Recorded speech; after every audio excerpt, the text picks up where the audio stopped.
રહ્યા છો AB48 news. નજર કરીએ આજના મુખ્ય સમાચારો પર। ભાયાવદરમાં સ્વર્ગીય હેમાની બા ચુડાસમાની 9મી વાર્ષિક પુણ્યતિથિ નિમિત્તે રક્તદાન તથા સર્વરોગ નિદાન કેમ્પ યોજાયો હતો, જેમાં સ્વામિનારાયણના સંતો શાસ્ત્રી હરિપ્રિય સ્વામી, પૂર્ણપ્રકાશ સ્વામી, શાસ્ત્રી નારાયણ સ્વરૂપદાસજી સહિત સંતોએ દીપ પ્રાગટ્ય કરી કેમ્પને ખુલ્લો મૂક્યો હતો। કેમ્પમાં સૌરાષ્ટ્રના નામાંકિત કેન્સરના ડોક્ટર ગૌતમ માકડિયા, ત્રિશાંત ચોટાઈ સહિત વિવિધ રોગોના ડોક્ટરો ઉપસ્થિત રહ્યા હતા। આ કેમ્પમાં આર્મીના કર્નલ વિક્રમસિંહ ચુડાસમા, ડીઆઈજી રાજેન્દ્રસિંહ ચુડાસમાના હસ્તે ઓપરેશન સિંદૂરમાં સેવા આપનાર આર્મી મેનોનું સન્માન કરવામાં આવ્યું હતું। સર્વરોગ નિદાન કેમ્પમાં 500 જેટલા દર્દીઓ તેમજ 206 રક્તદાતાઓએ સ્વર્ગીય હેમાબાની શ્રદ્ધાંજલિ અર્પી હતી। ઇન્દ્ર વિજયસિંહ ચુડાસમા પરિવારની સેવાને બિરદાવવા પૂર્વ સાંસદ રમેશભાઈ દડુક, ધારાસભ્ય મહેન્દ્રભાઈ પાડલિયા, પ્રવીણભાઈ માકડિયા ઉપસ્થિત રહ્યા હતા। મારું નામ ઇન્દ્ર વિજયસિંહ ચુડાસમા, પ્રમુખ શ્રી રાજપૂત સમાજ ભાયાવદર। ભાયાવદર રાજપૂત સમાજના આંગણે આજે સ્વર્ગસ્થ કુમારી હેમાનીબાઈ ઇન્દ્ર વિજયસિંહ ચુડાસમાની 9મી પુણ્યતિથિ નિમિત્તે એક મહારક્તદાન કેમ્પ અને સર્વરોગ નિદાન કેમ્પનું આયોજન કરેલ છે। અત્યારે યુવાનો ખૂબ મોટી સંખ્યામાં રક્તદાન કરી રહ્યા છે અને 500 કરતાં વધારે દર્દીઓ અત્યારે સર્વરોગ નિદાન કેમ્પનો લાભ લઈ રહ્યા છે।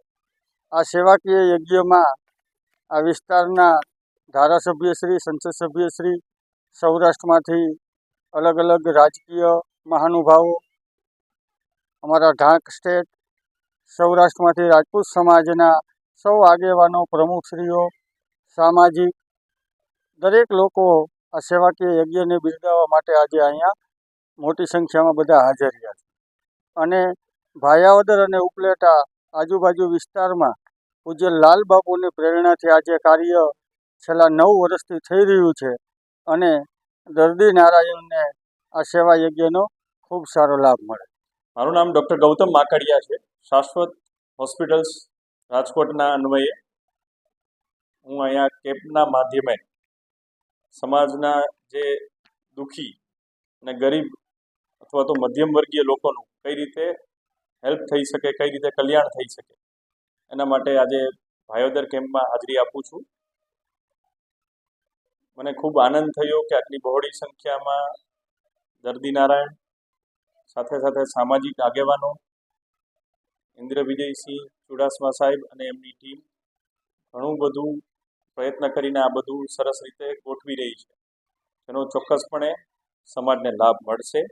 આ સાથે લાગણી પણ વ્યક્ત કરું છું કે આ બહાને આપણી જે રહેણીકરણી, આપણી વિચારધારા થોડીક વધારે સારી બને અને આપણે કેન્સર અને એના જેવા બીજા ગંભીર રોગો પ્રત્યે થોડા વધારે જાગૃત થઈએ, થોડા વધારે અવેર થઈએ, જેથી ઓછામાં ઓછા આરોગ્યને લગતા પ્રશ્નો આપણી સોસાયટીમાં ઉદ્ભવે અને આપણે એક સારા રાષ્ટ્ર તરીકે ઉદ્ભવીએ। અંજેશ પરીખ, AB48 ન્યૂઝ, મઢી।